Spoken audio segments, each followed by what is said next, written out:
It's really winter. Good. Okay.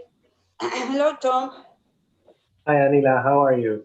I am very well, thank you. I heard you did a wonderful job last Wednesday. Yeah, look, Tommy is kind of nodding like, yeah. So you can do this again anyway on the 6th of January, because then I have to give a talk to somebody. I give a talk like once a year, but they only meet on Wednesday also. So I already asked Shachar.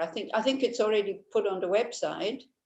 So then again, if it's okay with you, then you can do discussion group, because I do think it's quite important actually. It's important that you exchange and that you talk about the text and about the methods and how you try to apply them, and as one says so nicely with the Sangha, you share your successes and you share your disappointments also, because we can learn a lot from each other. Because otherwise, we just go through the verses, but nothing really happens. I mean, this text is to be practiced. It's not to be learned by heart only, and then that's it, and then we forget about it. It's like it's in order to have many tools, so that when the mind starts to get agitated, then we know how to think in order to calm down and then to react. Yeah. I think I cannot repeat that often enough. It doesn't mean that you do not react. It just means that you react with reasoning and calm mind and all this. Yeah, so that's why. So thank you very much, Tom, for leading the discussion group, and you will have your next occasion to do that on the 6th. Because like the next weeks, well, next Wednesday is the 23rd. You might be aware of it or you might not be aware of it. In this part of the world is Christmas. So, but it's okay, but it's okay. I don't celebrate Christmas also. I don't need to go and see family and things like that. So that's fine. And then on the 30th, it will be we are doing a 21 Tara retreat in German.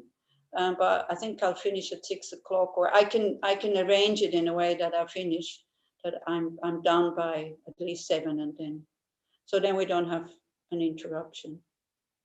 Yeah, if it would be on the 31st, then that would be different, because then we practice the whole night. So we do what is called the Tara night, which is quite special. Maybe, I don't know, Noah, did you participate in one? We used to do in Israel also Tara nights. I think we did 2 or 3 when they were still in, where did we do them? In Tuval, I think. No, okay. It's quite special. It's quite, to practice the whole night.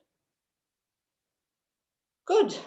Tom, do you need to say something, or we can do the awareness meditation and a little bit reflection?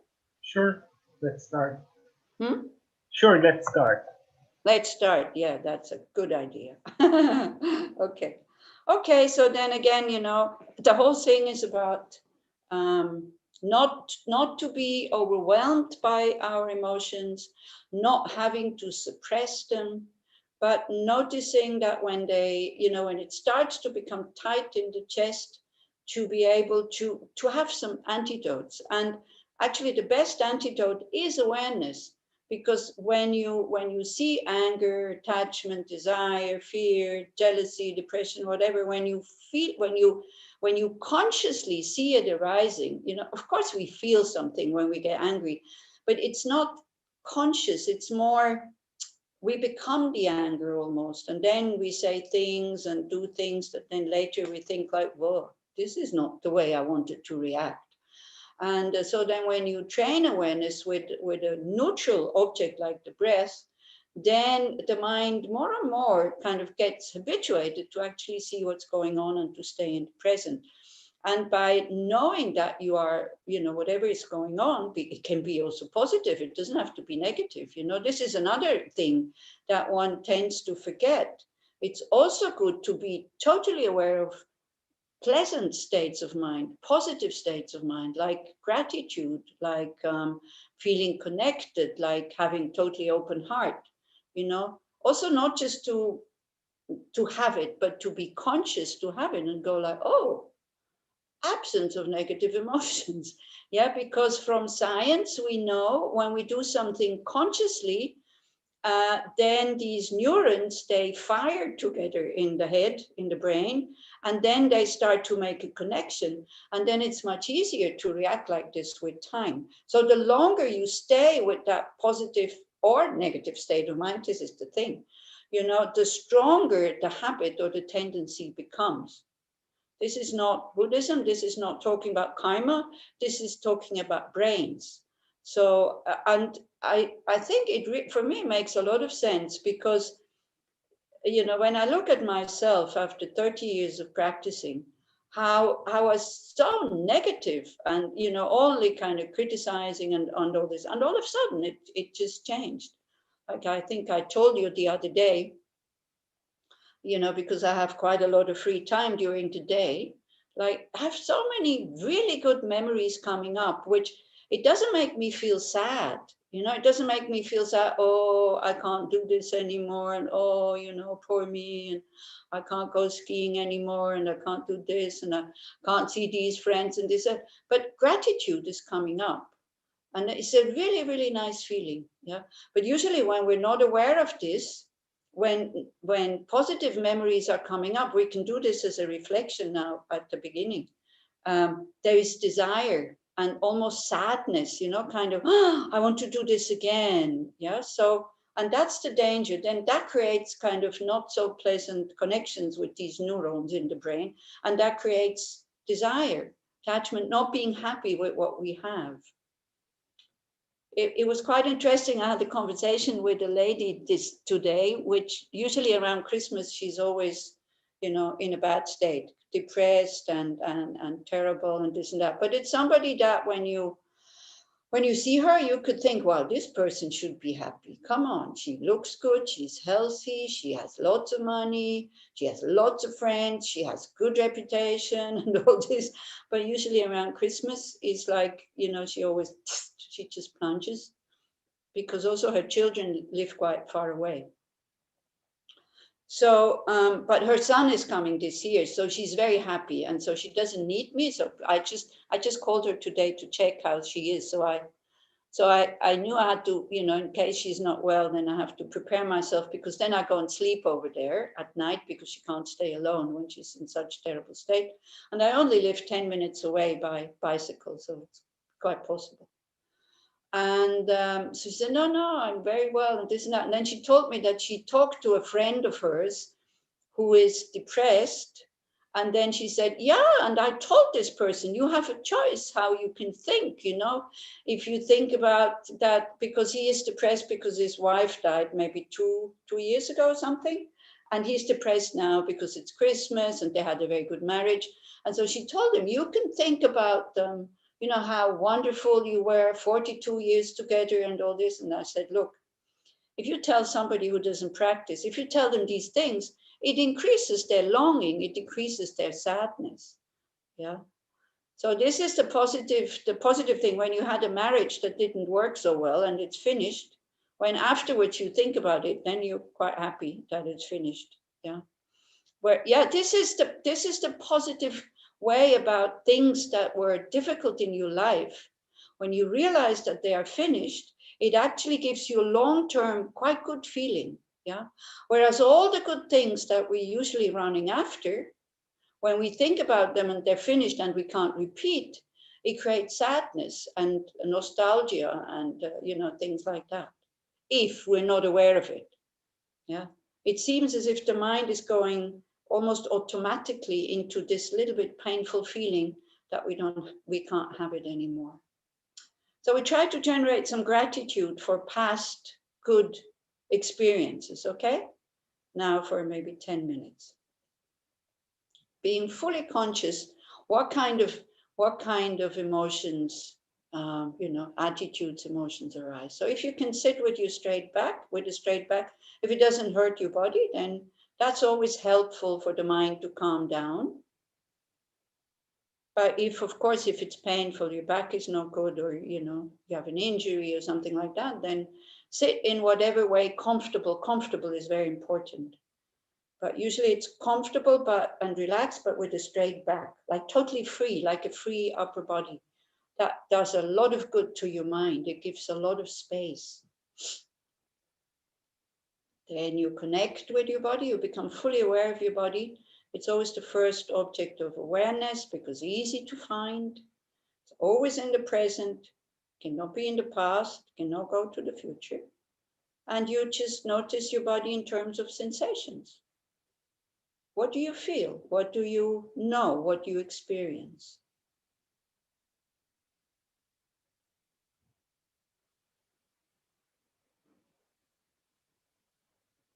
And then again, mentally, you can relax further by, the very short way. If we would have just a meditation class, nothing else, I would guide you to do a body scan. But then that lasts at least half an hour. So we just do the quick way of relaxing. When you breathe in, you notice whatever is predominant as a body sensation. When you breathe out, you think the whole body becomes totally open and spacious, or feeling as if you're breathing with your whole body. Like that means it's expanding, then come back again, expanding. Just try out whatever works the best for you. Yeah? Or by breathing out, thinking that you're breathing out tensions and you're giving a lot of space, not holding anything. Yeah, it's the spine. If you're sitting with a straight back, it's the spine that is holding. You don't need to contract your muscles. If you do it regularly, the body learns how to sit with a straight back in a relaxed way. It's a training, nothing more, nothing less.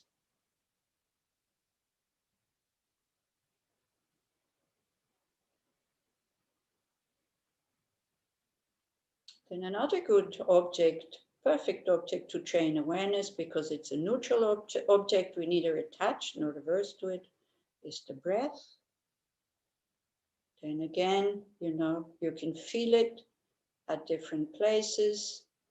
And what you can do is, like when you have a lot of thoughts, you would go to the abdomen where you feel the rising and falling. If you're tired and sluggish, you would be at your nose, like where you feel the air coming in, gives a little pressure, that wakes you up. Or you can follow the whole circle, that's also possible. If you find it difficult, if you're restless or tense. So you choose, it's like same. If you're hungry, you eat food. If you're thirsty, you drink. So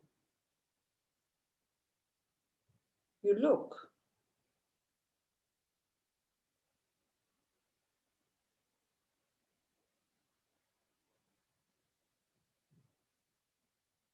And you choose not to follow thoughts for the moment. You choose not to create stories. When you notice it, you just drop it. No need to figure things out at the moment. We just train the mind to be calm and then clear with time, and then the problems are much easier to solve anyway.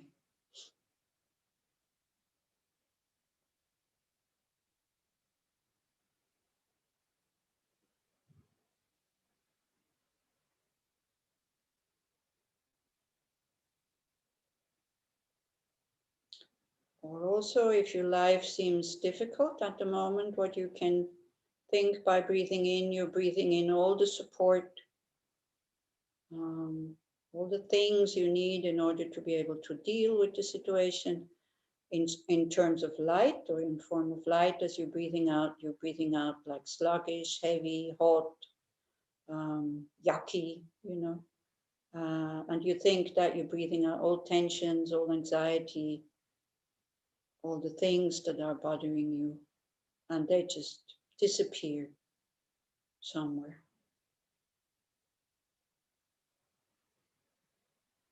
So again, there's many things you can do. And it's good for you to learn, what do I need right now?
So then when the mind has become maybe a bit more calm, but don't manipulate anything if it's not calm. Just let it be. Again, if we would have more time to just meditate, then the mind is not calm by letting it be, not stirring it up, by just accepting, okay, restlessness, then it will calm down by itself. But now let's say, or let's pretend your mind has become quite calm. So you think about the motivation. Sometimes one thinks about the motivation before one does the awareness training. Sometimes I think it's quite good to do once the mind is calm, so we become quite clear. And then again, it becomes a habit almost like when these neurons fire together.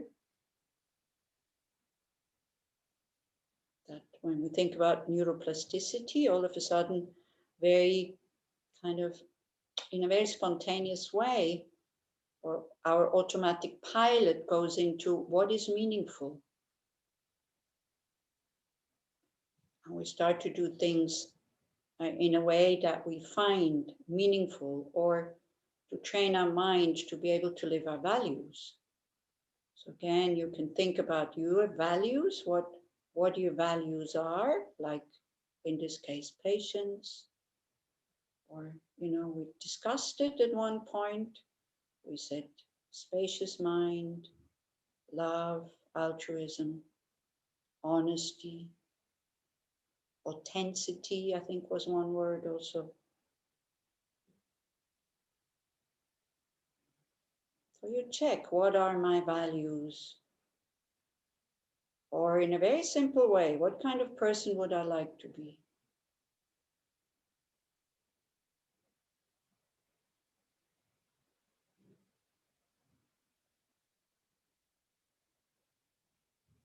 And then to have a very deep wish, to be able to live these values, to be the person we want to be spontaneously, effortlessly, like in a natural way.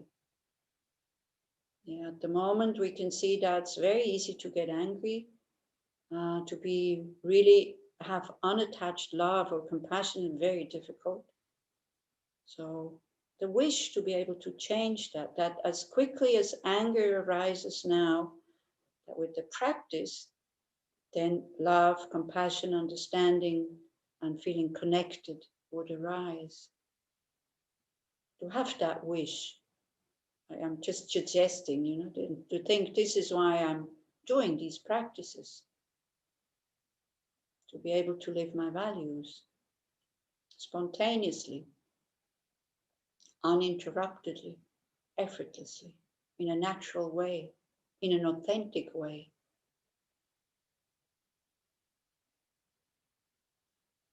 So that's a very, very high goal. So at the beginning, we can think, oh, okay, just faking it, that's already a good thing. See, we can't wait to be, to be able to live our values spontaneous, effortlessly. We have to start somewhere. So even if we just, in a way, fake, not in a hypocritical way, not for others to like us, but in order to benefit others. That's something we can do. And then the mind will change. It will go into doing this naturally.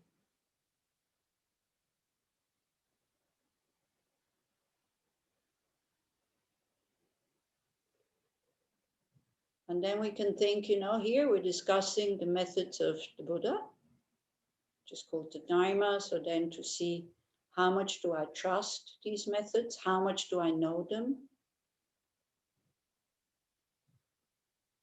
And how much do I apply them? So then, if we just know them in the head, it's also very, very good. But if we don't apply them, if we don't train, then there's not much change, not much transformation going on. So we shouldn't expect too much. But at least to recognize this as a kind of medicine, or as His Holiness, the Dalai Lama keeps saying, we have to do not just body hygiene, we have to do mental hygiene, to see it as the soap for the stains in my mind, like self-centeredness, attachment, anger, aversion, and so on. Do I recognize this as a method that can help me to then be able to live my values?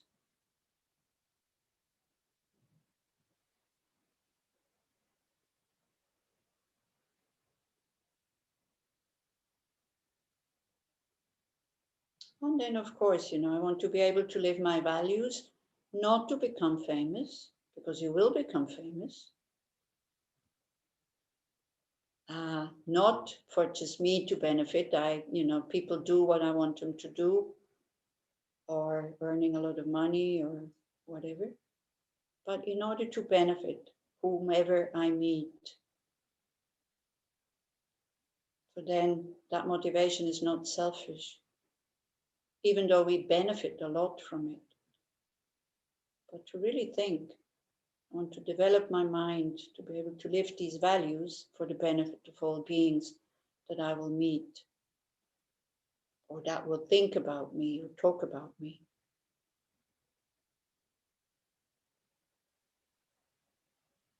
And also to check, when we have these motivations, what arises in your heart or in the middle of your chest, sometimes in the throat, sometimes in the belly.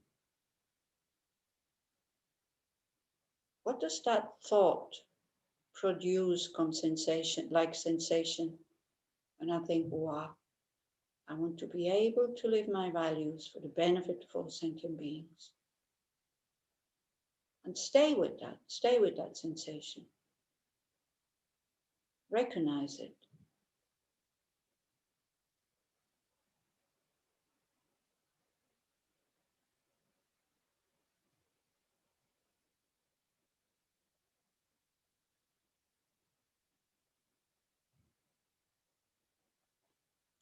Okay, so we said as a reflection, we'll try to see whether, the good memories from the past, what they produce. So now it's really important that you don't manipulate, so you can see what they produce spontaneously. So think about a past event that made you really happy. And you can be, very creative. You can think about who was there, where it was, what were the circumstances, what was the weather, what kind of food was there, what kind of things were said, whatever. And then just check what comes up and how would you name it, what comes up.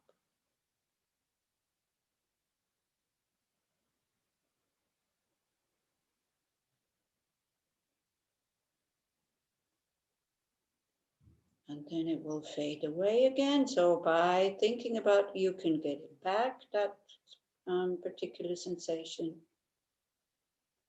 Don't go into thinking. Be more into experiencing.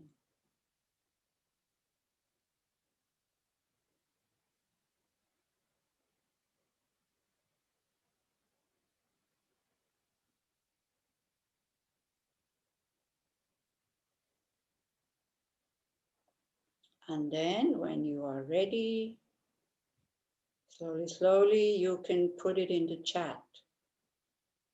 If it's easy for you to write. If it's too difficult to write, then maybe after just a few more minutes to stay with these sensations, you can say.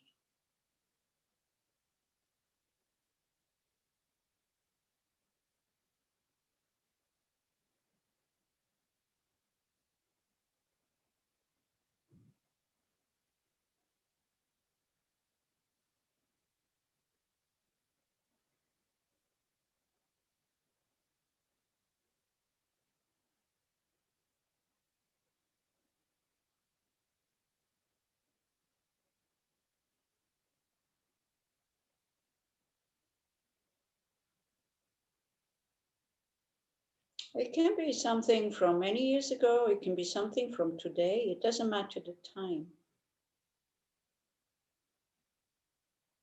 It can be something very simple. It can be something very big. The event is not so important. It's more, what does that memory, what kind of emotion, or, it's more the sensation. The sensation that then you give a name that we would call emotion. What does it produce?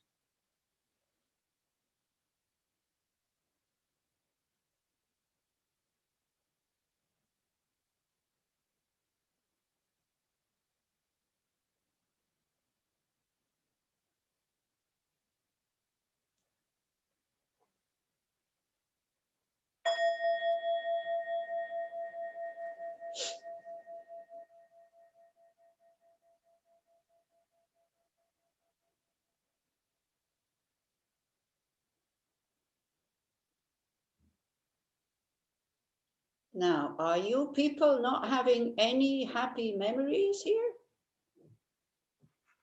Nobody says anything. There's nothing in the chat except for a telephone number.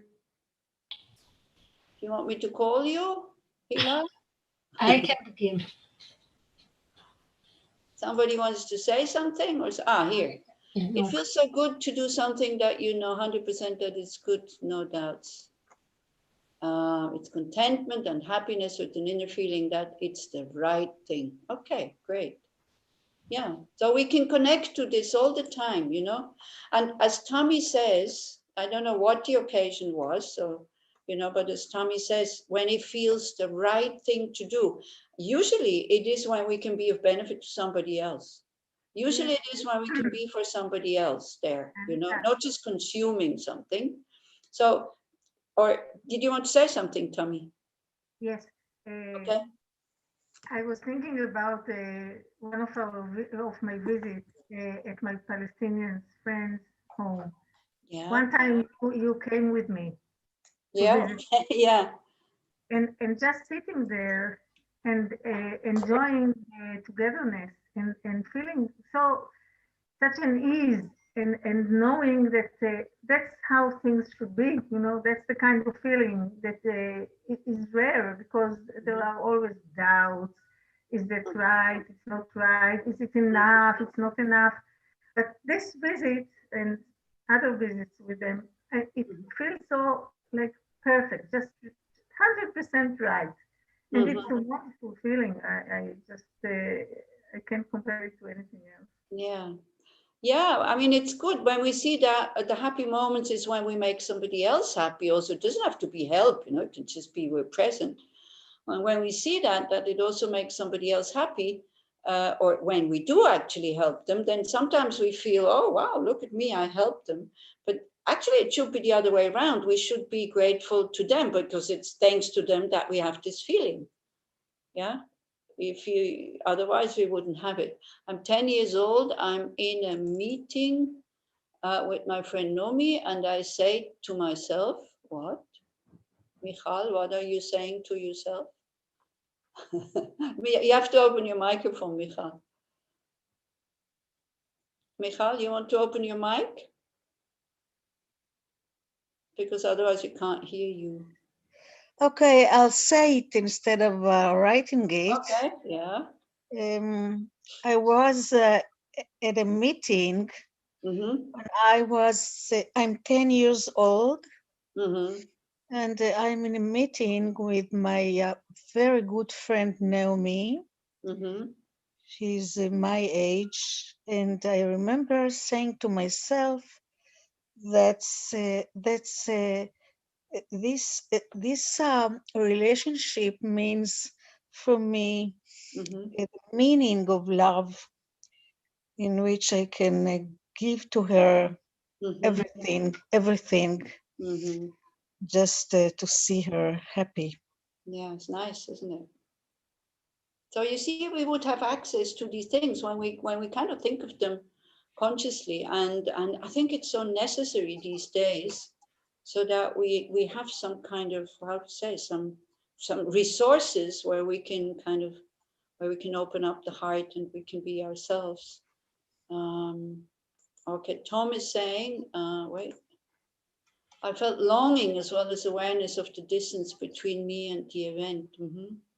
So longing is okay, but longing we can also we can change it into gratitude that we had this that we had to think, because they say longing depletes the serotonin in your brain. So you know, and then one after the longing comes the unhappiness. Oh, I don't have it anymore.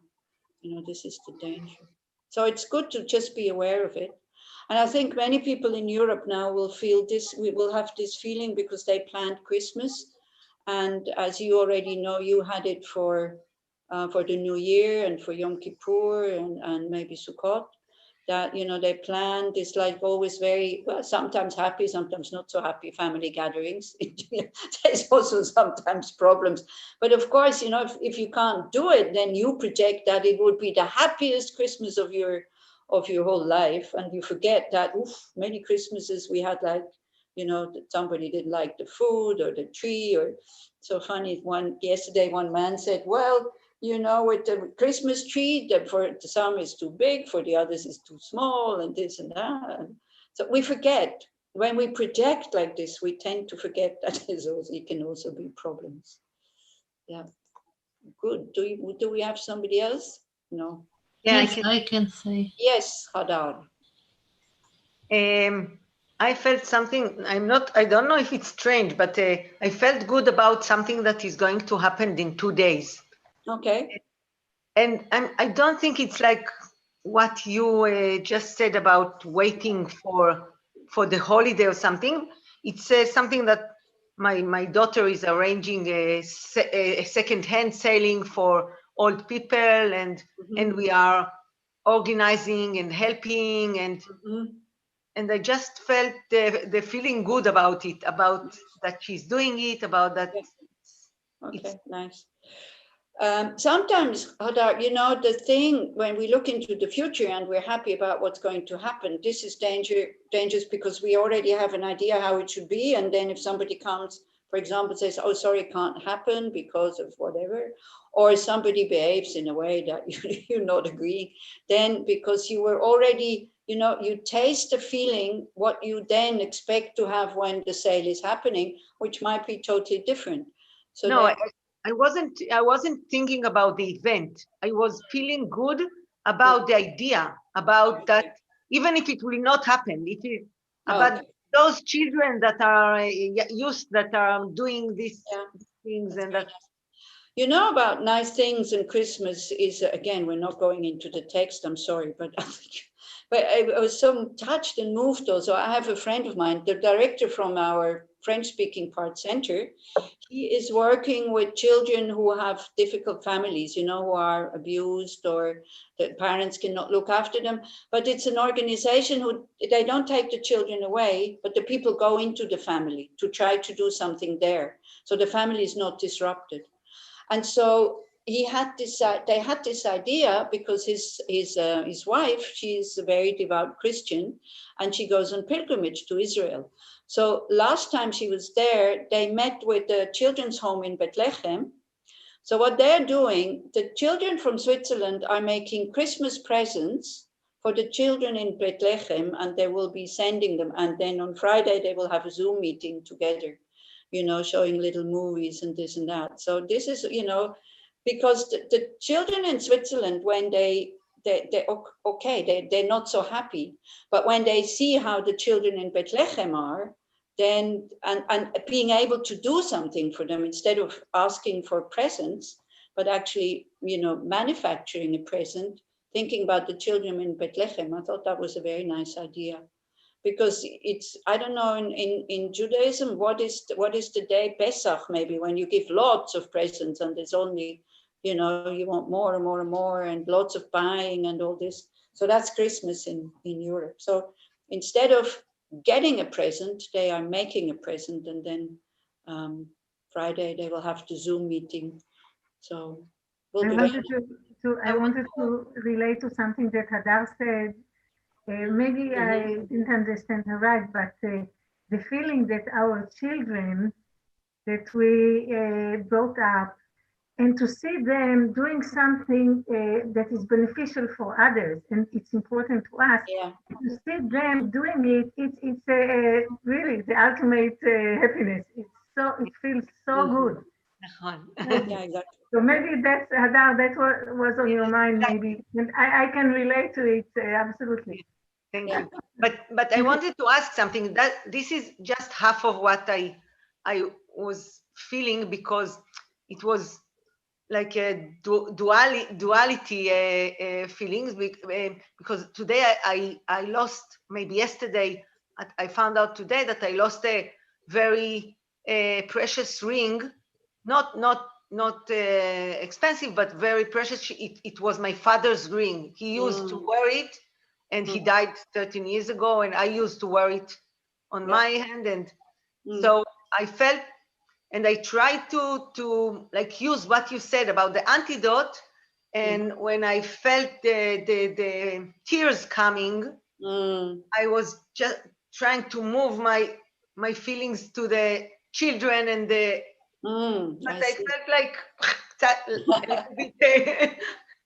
Yeah, so this is a good thing when it starts to get overwhelming, that we're not diving into it and we're not, but then it's good to go back to it and then try to, okay, it's painful when you lose something that has so much emotional value for yourself, but then also to see a little bit how we're exaggerating. I mean, it's just a ring.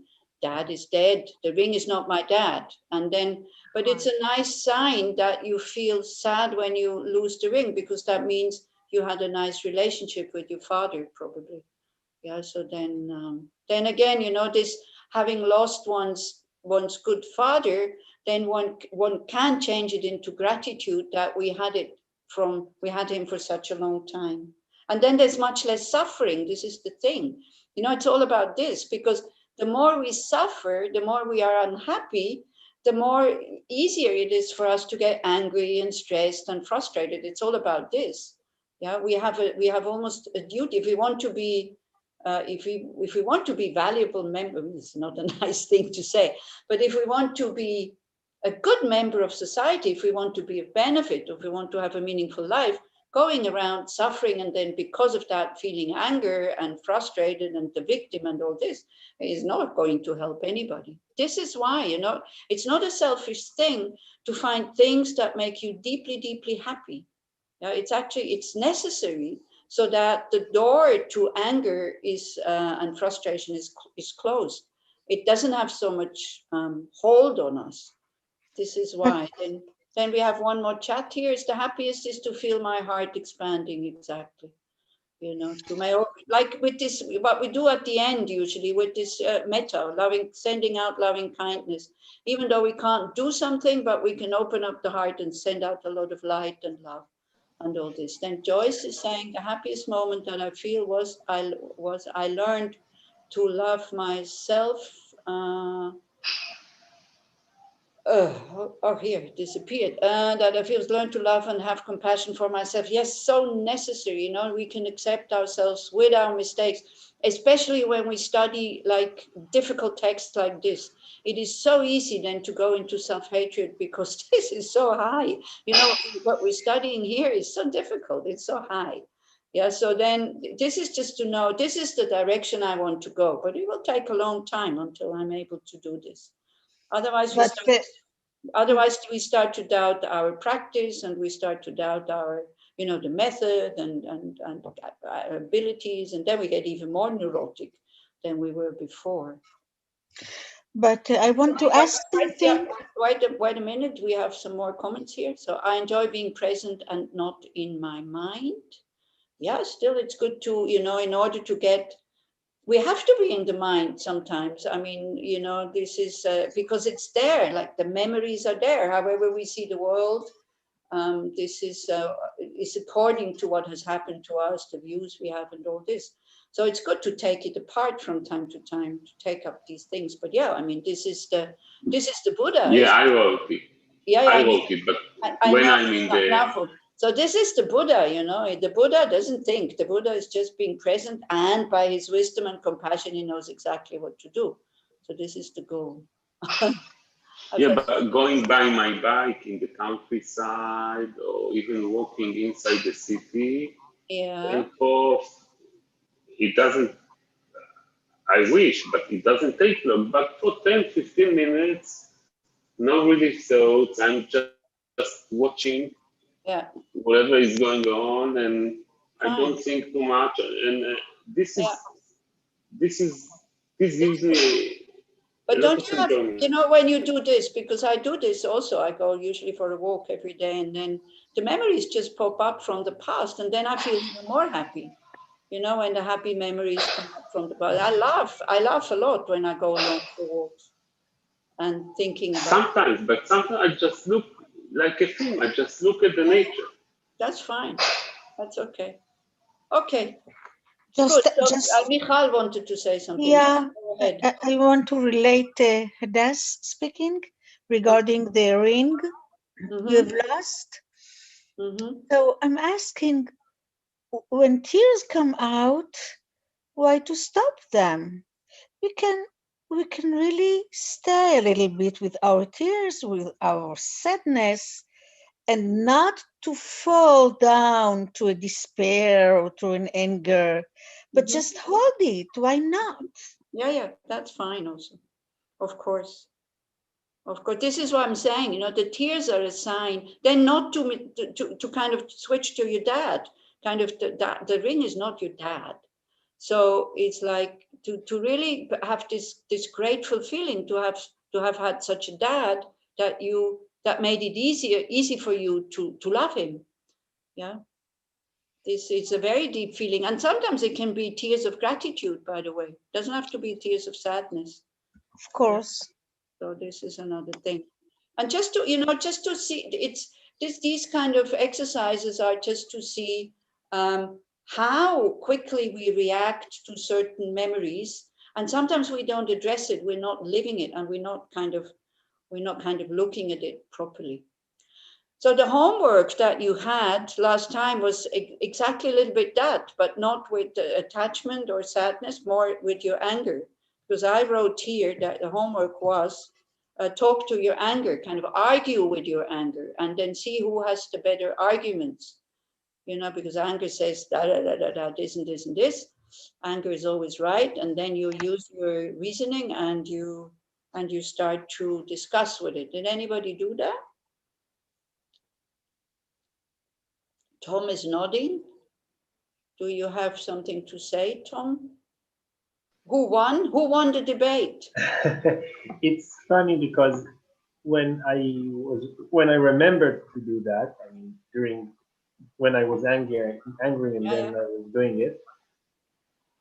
I think my anger was very quick to like to put its head down and like go away, because he didn't want to debate. He didn't have really good argument. He was just like rah rah rah, and then when I was talking to it, it just disappeared. It went away.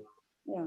And but we But before then I you can could, still, but then you can still react, but you react with a calm mind. This is what this is what I always try to stress. It doesn't mean that when the anger is not there anymore, you don't react to the situation, because I mean, obviously you got angry because of something. So this something maybe can be changed, but it's good to change it with reasoning and not with anger. It's to show us that, yes, we can act for the good of others, for the good of ourselves, to protect ourselves, to protect others. We don't need anger in order to do that. Yeah, we can be very forceful, but if we don't do that, if we just let anger say whatever it wants to say. Me today, I tell you, I reacted in such a stupid way. Because I was asked something that I didn't want to do, and I felt, my anger. They don't respect me. They don't understand. But it's like, it's terrible. And then I had already said what I had said, and then I have to put this right, and it's so difficult. Yeah.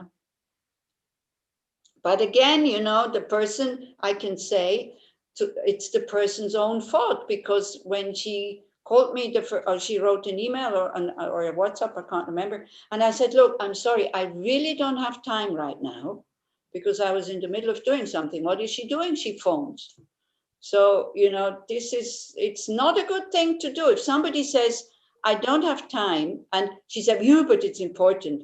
It wasn't that important. It's something to happen in February. I mean, come on, it's December.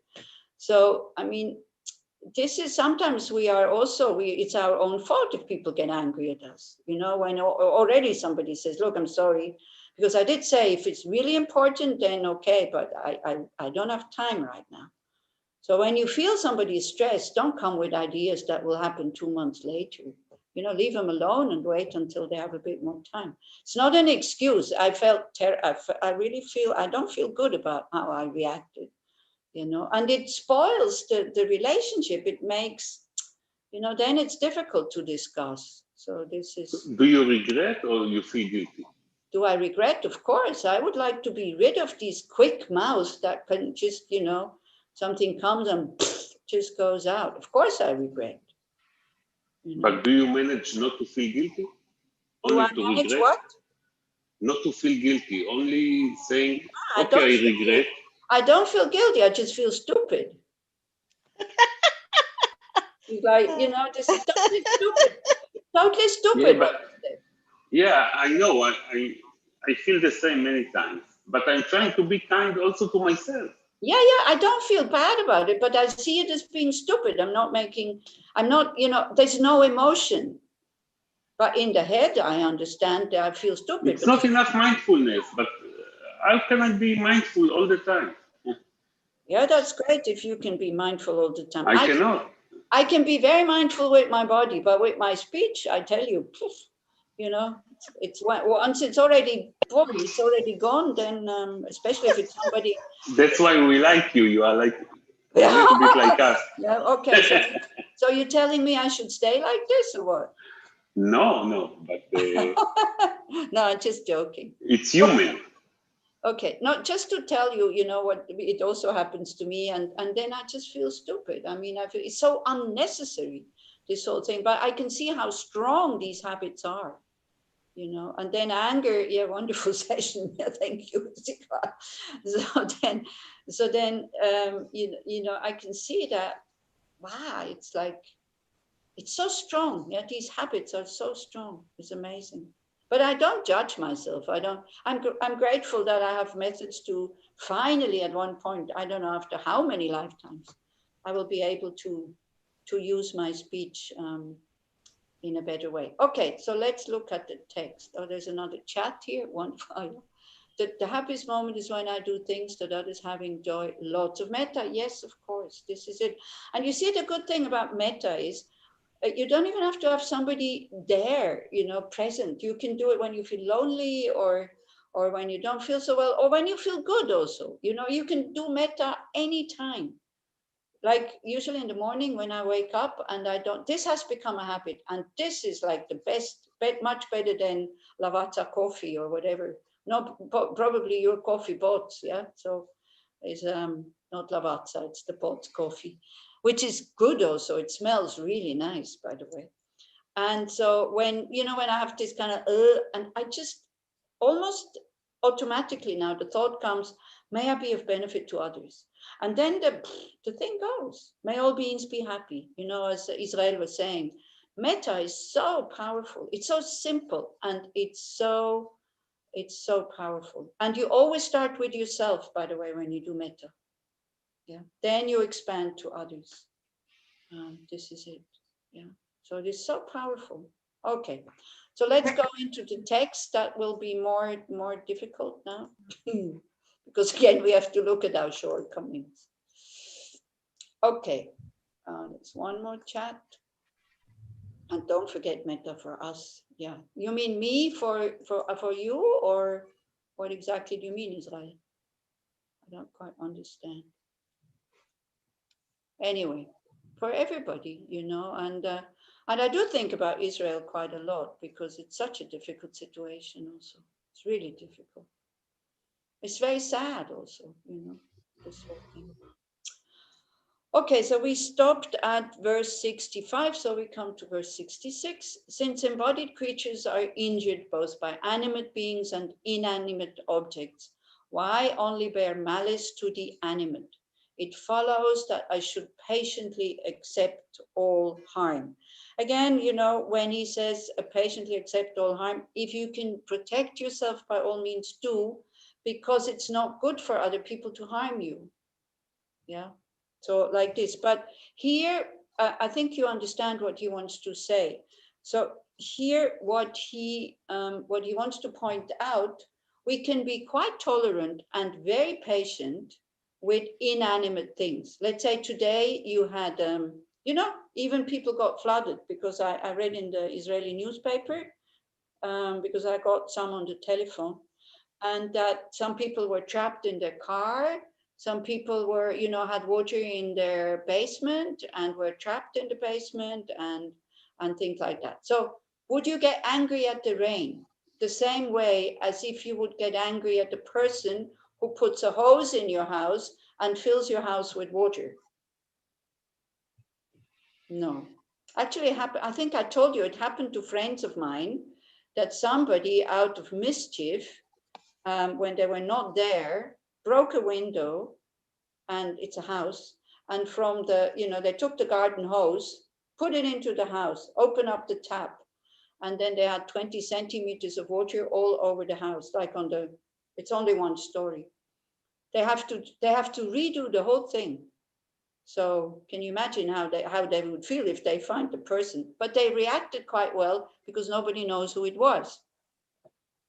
But if it would have been a rainstorm, again, the upsetness would be totally different than, you know, an occasion like this. Yeah, do you? It's the intention, Anila. Huh? It's the intention of the malice of the intention is what we are, you know, what makes us angry. It's not the result, the end result, it's the intention. Of course, but then we think that the anger is justified, isn't it? Yes, yeah. In a way, yeah. So again, you see, the thing is, the whole thing is about, when you are getting angry, you are fortifying you're nourishing your habit to become angry. We know about the disadvantage of anger. We create a lot of negative karma, yeah. So because this is the next verse now, okay, that is coming. Because when the intention that the other person has, then we think, you know, that really hurts. But like, anyway, we look at the other verse, and then it becomes a little bit more clear, because we make the distinction between intentional and unintentional. Mm-hmm. But however, we do not notice that we also have no free choice between. I cannot see the text. Yeah, I know. This is not the text yet. This is just, I'm reading from a commentary.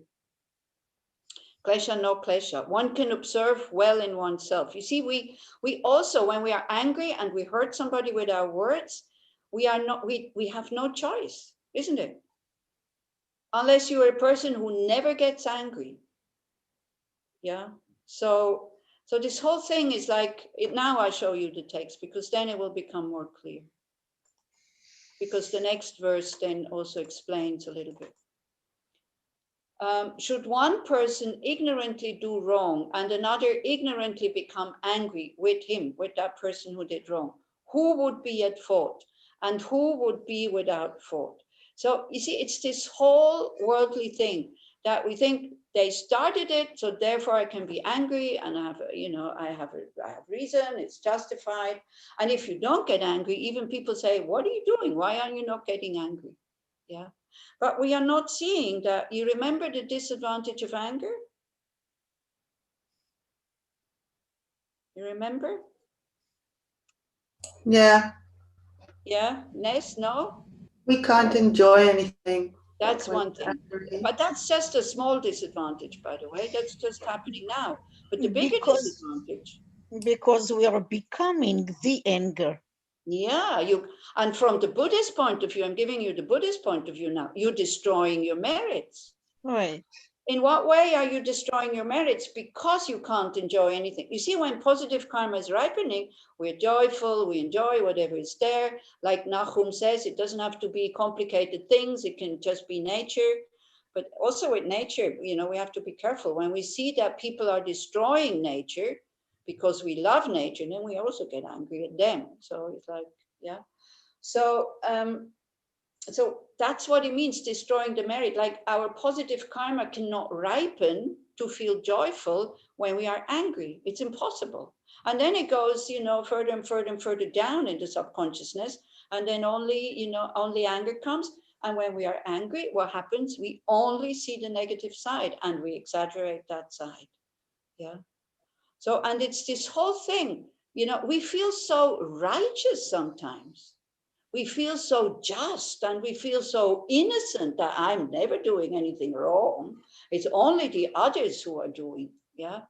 So lots of suffering. Yeah. And lots of future suffering because it creates, from the Buddhist point of view, angry thoughts. And that anger maybe then ripens at the moment of death. It creates a hell state.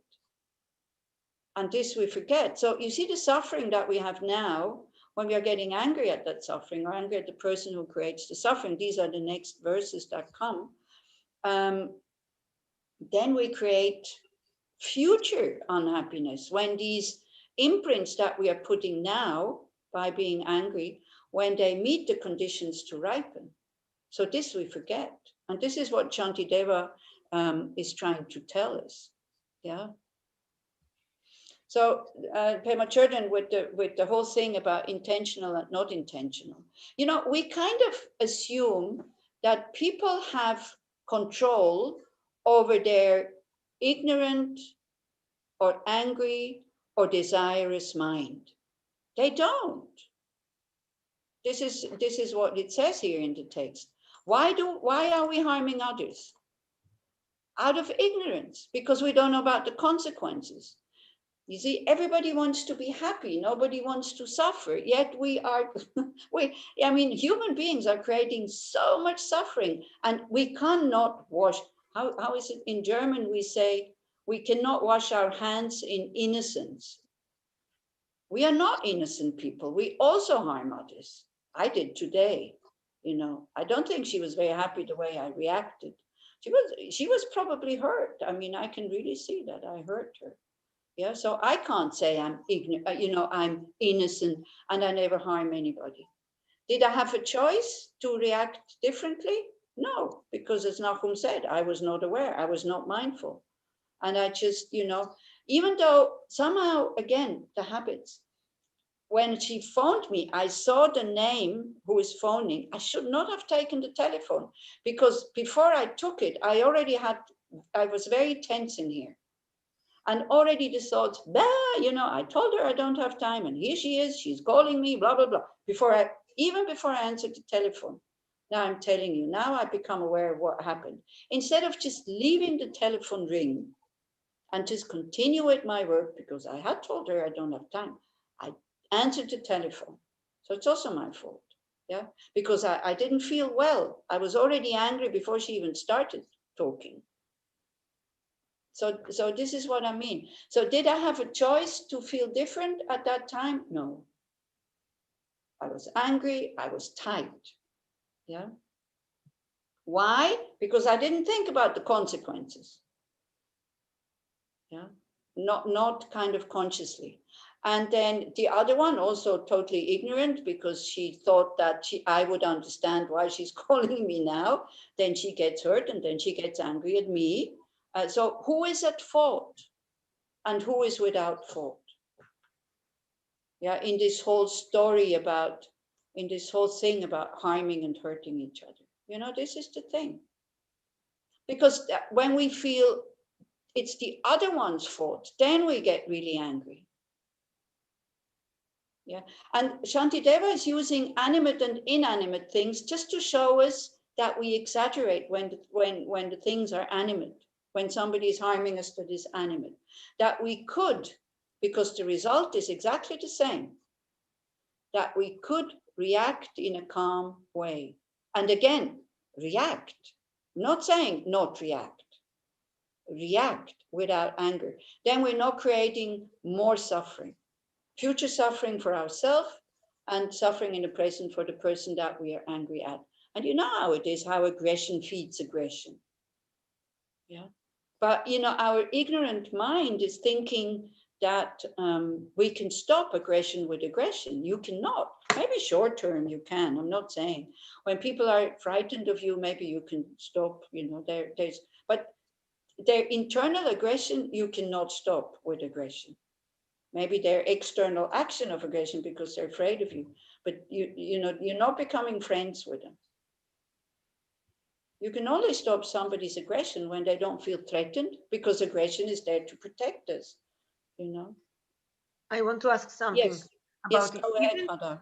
Isn't anger sometimes comes because of threat, because we feel maybe we are the ones that are to blame, so we like doing a transform and putting the anger or blame on the other one, because we cannot take the responsibility, or we do not want to take the responsibility. Yeah, we use anger for many things. Yeah, because anger distorts reality, gives us energy, we feel stronger, we feel more courageous, and we don't see the disadvantage of it. Yeah, this is the thing. And so here, when Yael? When I look at my anger now, when you're talking, I was thinking my anger isn't it an opportunity to work on my ego? Because I feel sometimes my anger is because I think I'm right, like I know something better than someone else. And sometimes it's because I feel I don't have an answer, another better tool, so I'm angry. So it's the same, both sides of my ego. So I thought, well, that's a good opportunity to work on my ego. Yeah, of course, because that's where it comes from. When Shantideva here talks about ignorance, you know, out of ignorance we harm others, and out of ignorance we harm back. It's also, you know, you remember the 9 ways we are getting angry? Yeah, because somebody is harming me now, has harmed me in the past, and will definitely harm me in the future. This is 3. Somebody is harming now my friends, harmed them in the past, will harm them in the future. 6. Somebody is helping my enemies, help them in the past and will help them in the future. So it's all about me, yeah, the whole thing, like the perspective when we have these very strong emotions, we forget about the other person. It's all about what I want, because again, the situation this morning on the telephone, I didn't want to do what she, you know, I didn't have my way, and she was very persistent. So you know, Nahum, you can see that I'm not guilty because I could talk about it and I'm laughing about it. But it's like this whole thing, you know, it's like when we don't have our way, and this is what I said to Hadar, when we project in the future how it should be, yeah, we have already made up our mind how it should be, and then somebody comes and has a different idea, and the I, the me, cannot have its way. This is when we get angry very often. Yeah, and it's good to see this, and then again, we are in the awareness and we simply go, hey, but if the action is already done, like I already said what I had said, then again, I wrote an email, which is always much better to write emails and maybe to read it and one more time before you send it, and then to correct it and see, is it true? And is it kind? So I tried to explain myself a bit why I'd said no. Yeah, and I think maybe she understood. Anyway, on the WhatsApp, I got like this one and like this one. So maybe she understood why I'd said no. I don't know. We'll see. I haven't talked to her yet. So yeah, of course, this is the perfect way. That's the best antidote, actually, is to look who is angry, what is angry. And the step before is, what is anger saying? And then to see, hey, this is not reasonable. Because when we do that, we are in our reasoning, like in the cortex. Yeah. When we're angry, we're in the amygdala, which is either fight, flight, or freeze. And this is very strong. These reactions are very strong. So Shantideva is giving us like many, many arguments why it's not good. And then, these arguments, it is up to you whether you want to adapt them or not. With Shantideva's text is exactly the same as what the Buddha says. Listen to what is being said, take it, taste it, use it, try it out. If you find it not helpful, don't do it. What Shantideva says, it's not the absolute truth. It is just conventional truth. It could be helpful if you find it helpful. If you don't find it helpful, then it's not helpful. And this is what I like about Buddhism. You can, you don't have to prove that it's not true, because it could be true for other people. Yeah. And for you, but you can say, no, this doesn't work for me. This method I cannot use. It's either too strong, or it's not accurate, or it doesn't fit the way my mind is working. You have every right and every freedom to do that. Yeah. If you don't find it useful. And you can say so, and nobody will reject you, something like that. Isn't frustration anger? Yeah, it's the beginning of anger. Yeah, this whole thing getting really tense and tight in here. This is also like the Tibetan medicine. How can we avoid frustration? Having no expectations, or by having different expectations. You woke up in the morning and you imagine your day will be, everything goes wrong. This one will not agree with me, this one is, and da da da da. Then when it's not happening, you go like, wow, it went so well. Whereas if you go with a lot of expectations, which we have, you see, we have this expectation that nobody will bump into my car. If you take public transport, it will be on time, at least in Switzerland. I'm not sure in Israel. Yeah. But in Israel, people also get upset when the public transport is not on time. Yeah. Not just in Switzerland. So, and we think that people will be kind to us and they will be honest with us. They will not cheat us and all this. We have all these expectations as if it doesn't happen to anybody.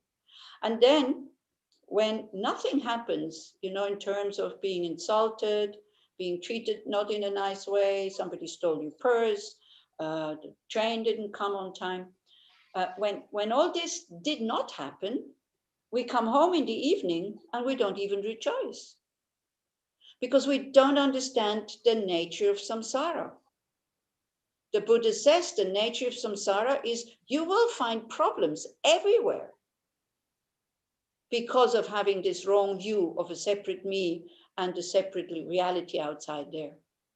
But then when we meet the problems, we are surprised. See, instead of saying, oh, the Buddha is right. Samsara is in the nature of suffering. And the causes are wrong views of inherent existence, which then create attachment and aversion. So then instead of saying, oh yeah, he's right, maybe I better work with the causes, we're constantly working with the suffering. We're working with the result. We're not working with the causes. We're trying to get rid of the result, but we're not getting rid of the causes. So it's like if I would have shoes with very high heels, and maybe, you know, backache. And I go to the physiotherapist, and the physiotherapist says, look, I can give you a massage and I can do this and this and this, but the cause are your high heels. But I'm so attached to my high heels that I just go to the physio every week. This is what samsara is all about. We're constantly massaging our outside reality or whatever, but we're not really taking care of our negative emotions, which create the karma, which then we don't meet what we want to meet. So I can't remember who said it, but I thought maybe Geshe-ma said it. And I thought, but not for you, for the people in Vienna, because I was listening to her, because that weekend I had time. This weekend I didn't have time, unfortunately, to watch her. So she said, like, you see how we are, we're kind of constantly, we're standing in the water, we're inside samsara, and we are constantly complaining that we're having problems. Mm-hmm. We're in samsara, we're complaining that we're having problems. And she said, it's like somebody who doesn't understand, he is standing in the water and he's constantly wet, but he doesn't understand that the wetness is coming from the water, you know, something like that. It's like trying to tell somebody who's complaining about being wet because he's standing in the water that you are wet because you're in the water. As long as you're not coming out of the water, you will be wet. And the person doesn't understand. We don't understand the First Noble Truth. We think we do. We understand suffering of pain, but we don't understand suffering of change and the all-pervasive suffering. Not at all. And we don't even understand when the Buddha is saying, this kind of existence, you will find problem wherever you go. And we're trying to get rid of the problems. You remember, I can't remember, I think it was verse 14, when Shantideva is saying, in order to be protected from your feet being hurt by the ground when you walk on it, you can do two things. You can either cover the whole earth with leather, which is impossible, or you can just put on shoes. But we are constantly trying to cover the earth with leather. We're constantly trying to change other people. Yeah. And when we get harmed, 100% is on the other person, their intention. We forget it's my karma to be harmed. Yeah. So this verse 67 here, with this, you know, where the argument is, but he started it, so I can get angry, and his intention was to harm and hurt me. So this is why I can get angry. It doesn't really count, because when you know about karma, you know that nobody started it. There's no beginning, you know, it's just a continuation. And it is, you know, the way the Buddha sees us, or the way the master sees us, it's when you are looking, where were we? So should one person ignorantly do wrong and another ignorantly become angry? So that's the, you know, that lies at the root. Who would be at fault and who would be without fault? So if you see two children fighting with each other over a toy, yeah, and then one goes, yeah, but yesterday I gave him my toy and today he doesn't give me my, and you know, they tear and they fight. I mean, who would you think is right and who is wrong? Because the whole argument is he started it, and the other one said, no, he started it. Now, if you look at these two children, how seriously do you take them? That you're trying to make a court case out of the whole thing. You take them serious? Do you understand what I'm saying? Sure. Yeah. We're not taking them seriously because we see Of what's course. the point? What's the point? Who started it? The point is like, make a decision who will use the toy now. Yeah, but we go into, they started it. And we use this as a very good argument to be, as a justification to be angry. Again, you know, I'm not saying you should not react, but not with anger. Okay. I have an example Yeah. from yesterday that my son came and argued with me. Oh. He said he was pushing his sister accidentally. Mm-hmm. And then she pushed him with intention. Mm-hmm. And he was insisting, I will do something with that, because he he didn't have an intention and she has an intention, and I didn't know what to do. I didn't know. Yeah. So then you see how ridiculous it is. now the pushing is the intention to push is there, but there is no intention to get angry. Anger arises by itself. This is what Shantideva is saying, where we don't have choice. Then the action that the anger is doing, this you can say, yeah, that's intentional. But the motor, the engine behind the action, that's not intentional. That arises because of, can you remember, the causes for negative emotions, for delusions to arise?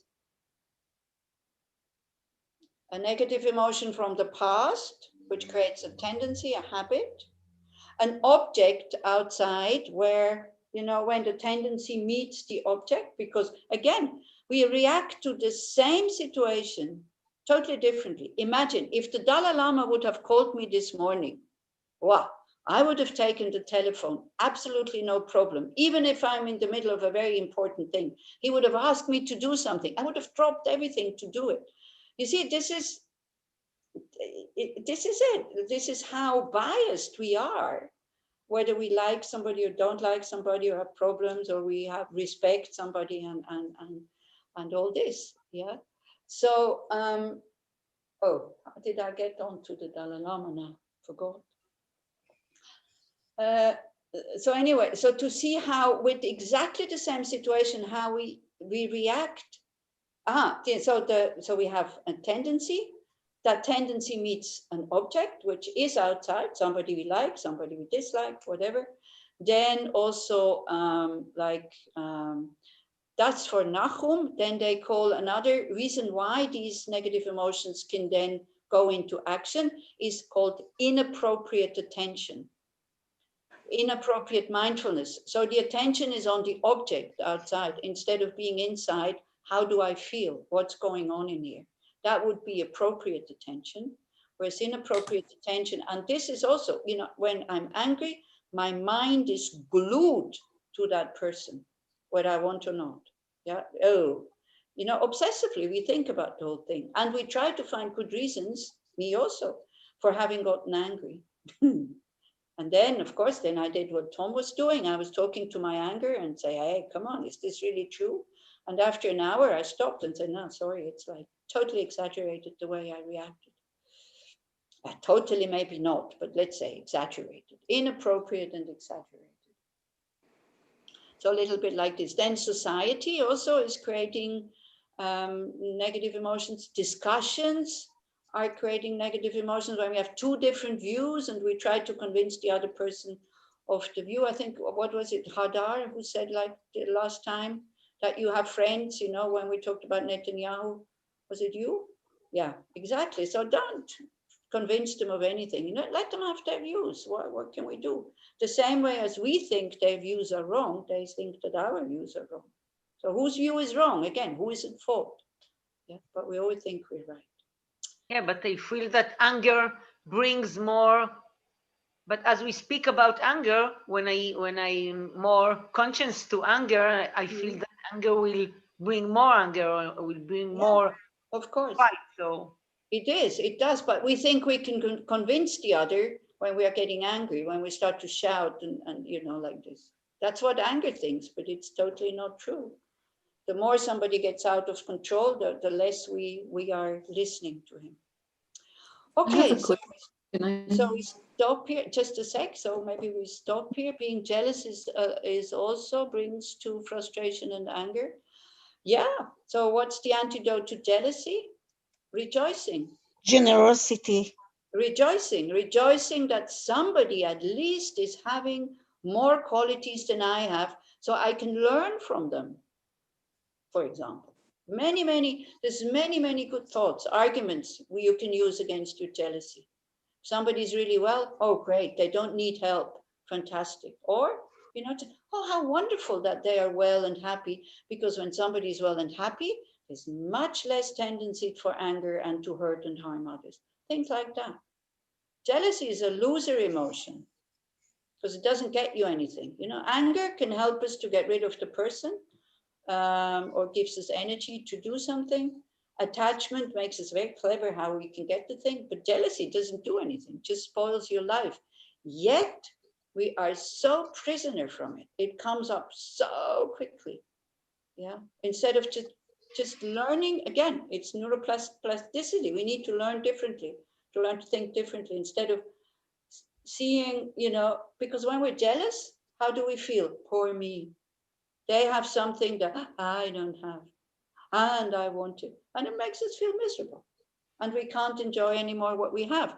So this is why we started today also with this rejoicing, all the things we have. So we don't have to feel like the poor me. And we rejoice. We want the other one to fail. Yeah, we want the other one to, it's rotten. Can you imagine how you feel when somebody feels like this towards you?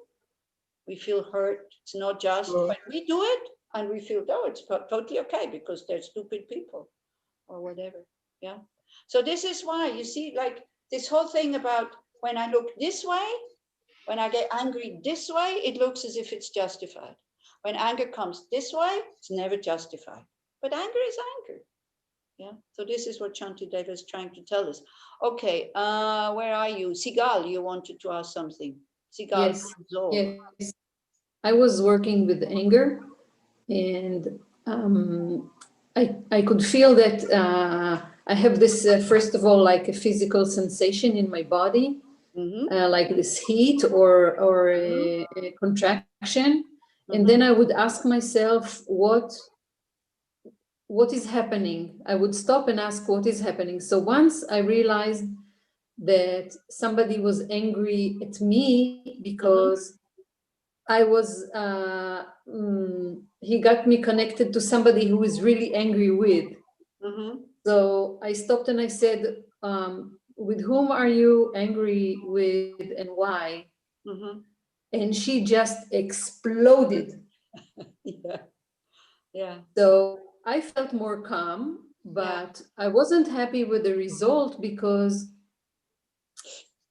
it just made. Yeah. It can make people even more angry when you are calm. That's true. But it will also make them happy when you also make them angry when you are angry. But yeah, short term, it can really frustrate people when you are able to keep your calm. And this is why we have to be very, very careful that we're not becoming arrogant about it. We had this discussion with Tom and with Dalit and with Netadvir the other day. You know that when we don't lose our temper, that we feel kind of superior. So we have to be careful. It's not like this. Just to be happy that, oof, I'm happy I can keep my calm and I'm not getting angry. But you see, again, we are not getting angry in order for other people to react in a certain way. We are not getting angry for us. That's all. Yeah. Not to manipulate others, not to even make them feel better or whatever. If the result is good and we're not harming them, fine. If it's not good, also we cannot control people. Because sometimes it looks like passive aggressive. Yeah, exactly. Especially when you're faking that you're not angry, and you kind of on top of it you feel superior. Oof. You're acting out. And especially, the anger that comes out in Israel is very strong, stronger than in other countries. I mean, it's not a criticism. I can just from observation, from having, from knowing the society in Israel and knowing the society here. I'm not saying that people are not angry here, but they're not showing it like that so much. Yeah. But then what's happening here, because they have it inside, they keep it much longer. Yeah, in Israel, very often it's like they explode, but then they talk to each other again and it's finished. Whereas here, with this imploding anger, they're holding that grudge for a very long time. And this is sometimes even more damaging. Yeah. Okay. Okay, let's just do some metta, maybe the Tara. Or shall we do some Tara? We do some both a little bit, huh?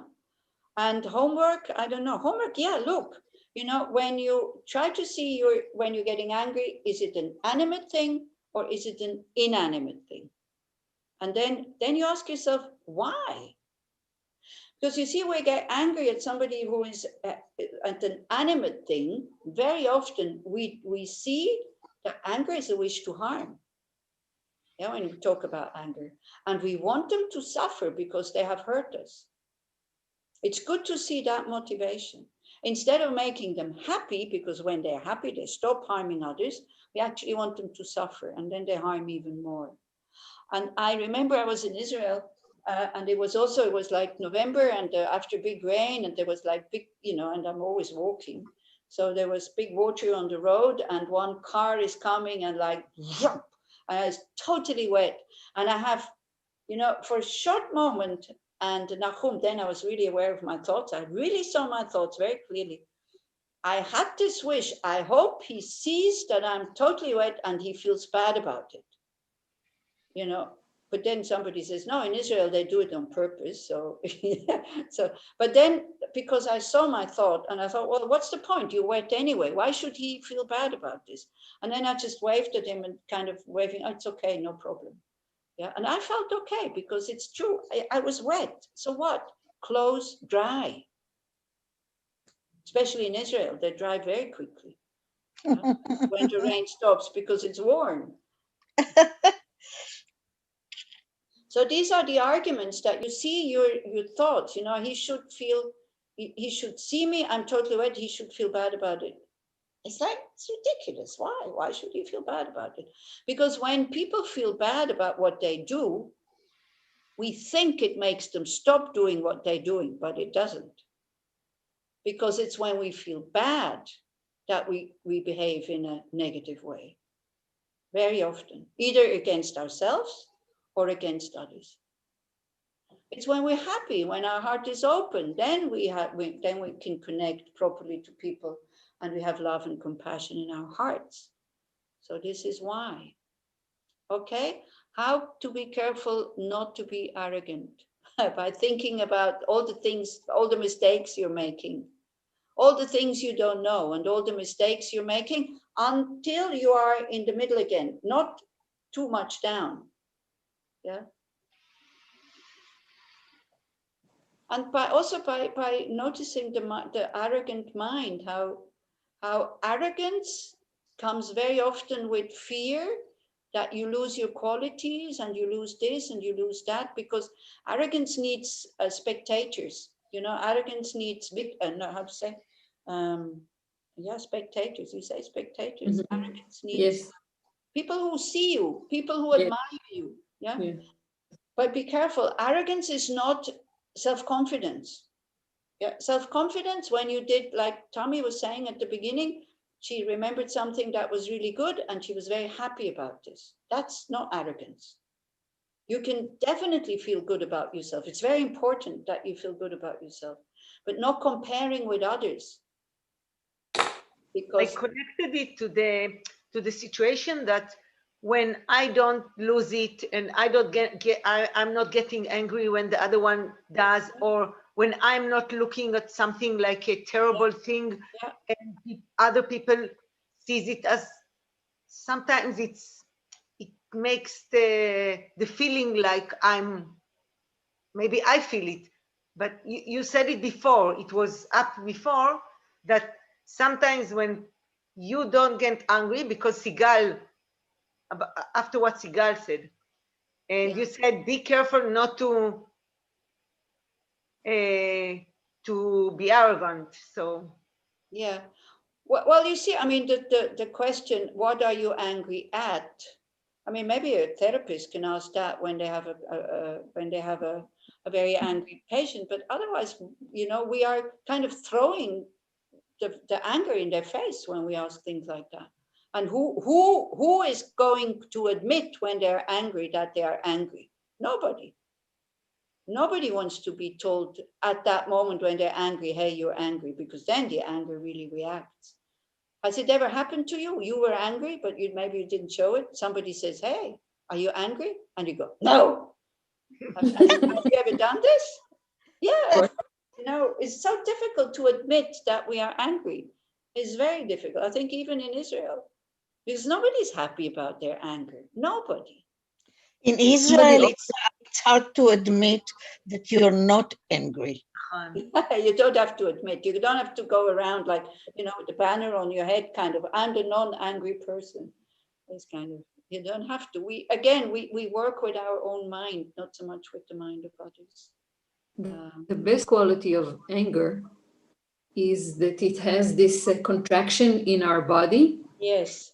And these contractions can be a reminder to go in instead of going out, to go in. And exactly, Sigal, this would be appropriate attention. The inappropriate attention is the anger wants to stay outside, because if it doesn't stay with the object, it has no fuel. It will die down. Anger needs the object in order to be able to survive, in order to be able to continue. And this is why this is a very good method. When you feel the contraction in your heart, you just go inside. Is it hot? Is it cold? Is it narrow? Is it wide? Is it this? But the anger goes, because the fuel is not, the petrol is not there anymore for the fire to burn. And this is the next verses that we will come to, how to do. Okay. And then when you are angry and you see that you have no control over it, you can't say anger, hey, anger, go away. You know, I couldn't open up this morning when I took the telephone. I was tense. It didn't help that I saw it. You know, it didn't go just like that.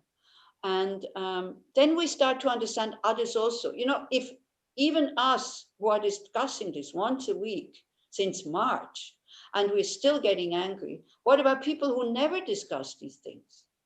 How much control do they have? If even I don't have control after 30 years of practicing this. Yeah. Then we have more understanding and we're more tolerant, and we understand if they're really dangerous, we go away. No need to manipulate them. Oh gosh, we could go on until midnight. We better stop. Okay, so maybe let's just, because I really want to start kind of stopping on time. Let's just send out some positive energy. By again thinking about the values that we have. We want to be patient, kind, gentle, helpful. We want to create harmony. We want to create happiness. And so close your eyes and connect with that wish, because that's our nature. You see, these values are our nature. Everything else is just covering it. So what we're doing is getting away the clouds or the cobwebs, the wrong views. Yeah. So connect with that wish. May I be able to live my values that I have of patience, generosity, fearlessness. Yeah. May I be safe, protected from my own ignorance and anger, which creates the outer enemy.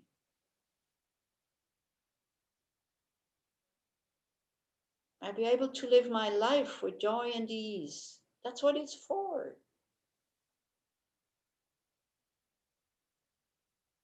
When we have these really kind thoughts towards ourselves, you can visualize that, it takes form as a source of light in your heart, in the middle of your upper body.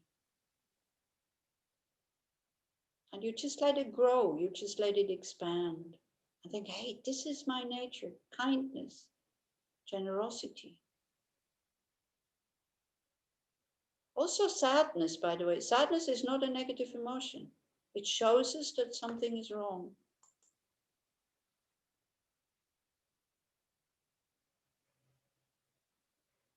Yeah, great. Joyce is saying she's just, when she sees the anger, she's just breathing. Very good. That's appropriate attention.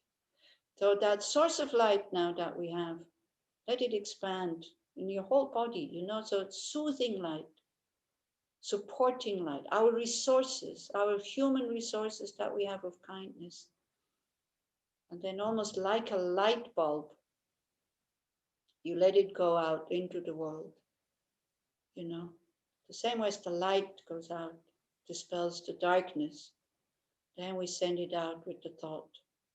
May all beings be protected from their own ignorance, anger, jealousy, frustration, whatever creates the suffering. May they all be able to discover and to be able to live their own values. Everybody wants to be a good person. We just don't know how.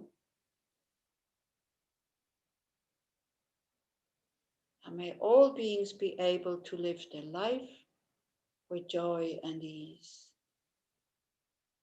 And for next week, whoever sees me, hears me, touches me, talks to me or about me, in whatever way, kind or unkind, but may it only be of benefit to them.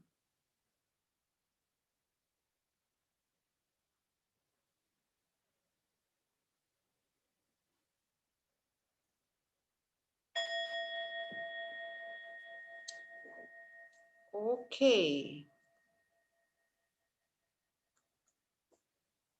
So don't forget the homework, yeah, to see whether when somebody animate kind of makes you upset or frustrated, then you know the situation that came about because of that, whatever the person did. And then you ask yourself, if that would have been an inanimate object, would I react in the same way? Just to see the difference, how tolerant and patient we can be when it's not an animate object, or when the person comes and says, "Oh, I'm so sorry, I didn't know." Yeah, when we see that they do things out of ignorance because they don't know. Thank you all. Yeah, you also thank you all. It's also very kind that you still participate and listening to me, and you know, it's very, very kind. So that would be the homework. It's not so difficult. It's only about observing. You don't have, again, also with the homework, when you observe, don't expect any results. Only observe. That's it. That's enough. Yeah, we always want results. If a result comes, okay. No result comes, also okay. So we went until 67, isn't it?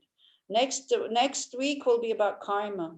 Oh, we have to talk about karma, think about karma. Maybe we look at how karma works again. We go through the theory of karma, so then it becomes a bit more clear. Okay, great. So thank you very, very much, and thank you for participating. I just Thank you very much. And have a good week. Thank you very much. Stay healthy, and Hanukkah is finished. Hanukkah is finished when?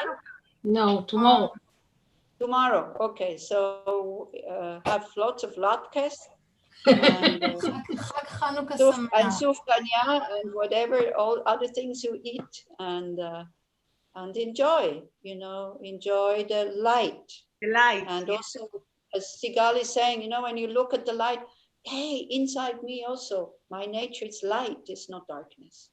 Yeah, and then, you know, let the light go out. May this light, you know, dispel all the dark corners of the world, all the ignorance about how to be happy and like that. It's wonderful to offer light.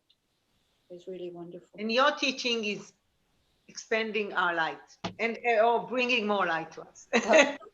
Okay, great. Thank you so much. Take care. Okay. Thank you very much. Thank you very, very much, Anila. Thank you very much. Bye-bye. Thank you, Tom. Thank you for everyone for participating today.